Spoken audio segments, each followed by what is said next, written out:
Good day, I'm Lorraine Mendez and this is your JIS News for Tuesday, May 11.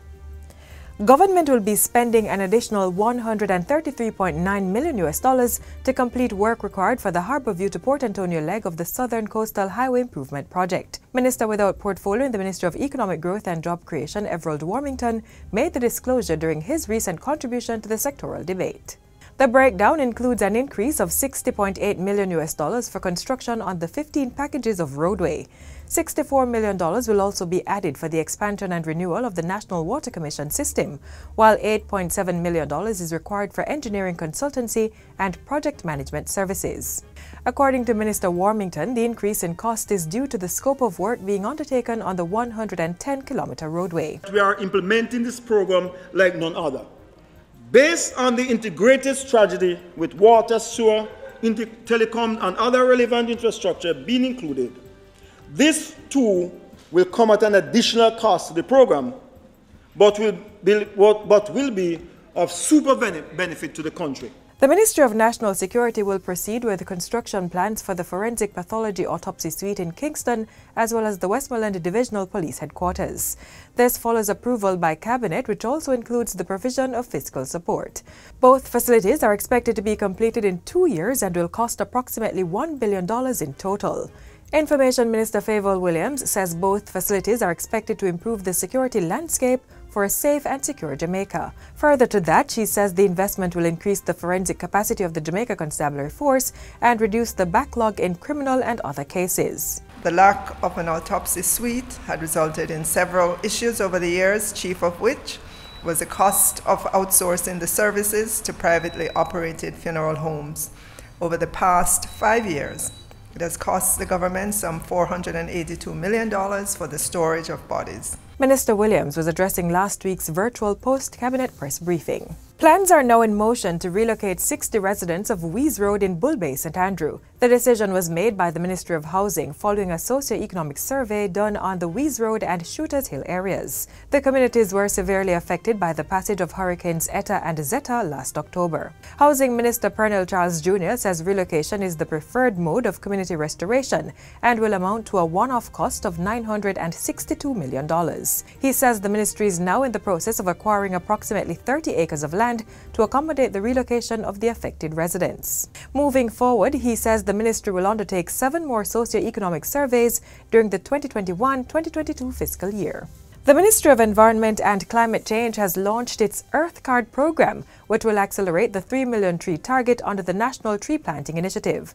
Through the project, each Member of Parliament will receive an allocation of 100 trees to plant in their constituencies. In addition to this distribution from the Forestry Department, it's expected that parliamentarians will match or exceed the allocations given. To support our initiative in ensuring that not only parliamentarians, but every Jamaican should be a participant holding an Earth Card, playing their part to achieve the 3 million and more, and understanding as we build out the network to renew Jamaica. The Environment Minister was speaking during his recent contribution to the sectoral debate in Parliament. He announced that over 500,000 trees have been planted to date under the National Tree Planting Initiative. Pledges have also been made to plant 1.5 million trees in this financial year. Launched in 2019, the initiative aims to plant 3 million trees over a 3-year period in support of the island's climate change and environmental management agenda. The Ministry of Justice is currently targeting 400 Jamaicans as mentors for the over 300 children in its child diversion program. Child diversion consultant in the ministry Ruth Carey says COVID-19 has impacted some existing mentors' ability to meet or interact with the children. We are looking for mentors who are interested and willing to participate, both male and female. We do have a definite need for males in the program. We have a range of children who have been diverted from 12 to 18. However, we have a number of males within the population, and therefore we do require a few more males to apply as mentors. Ms. Carey says 80% of the mentors in the program are justices of the peace, but the ministry is focused on continued sensitization of stakeholders to engage others to join. So we're focused on targeting justices of the peace, police officers, retired teachers, principals, and professionals, or generally young people over 25 who are interested in mentoring. And we're doing this both by virtual sensitizations and face-to-face sensitization. Under the Child Diversion Program, mentors are required to commit to spending at least a year in mentoring a child and to spend at least 5 to 8 hours per month engaging with their mentees.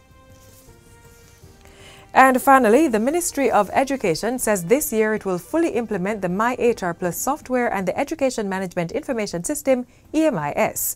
Portfolio Minister Favour Williams says steps are being taken to quickly digitize all its processes to improve the efficiency and effectiveness of the sector. It will give us a digitized financial management system for all schools, a digitized attendance reporting platform, a digitized teacher substitution platform, to make it easy to find replacement teachers in the case of absence, a digitized platform to support the reimbursement of funds for the renewal of police records and food handlers permit for early childhood practitioners, a digitized platform to manage school infrastructure and maintenance service.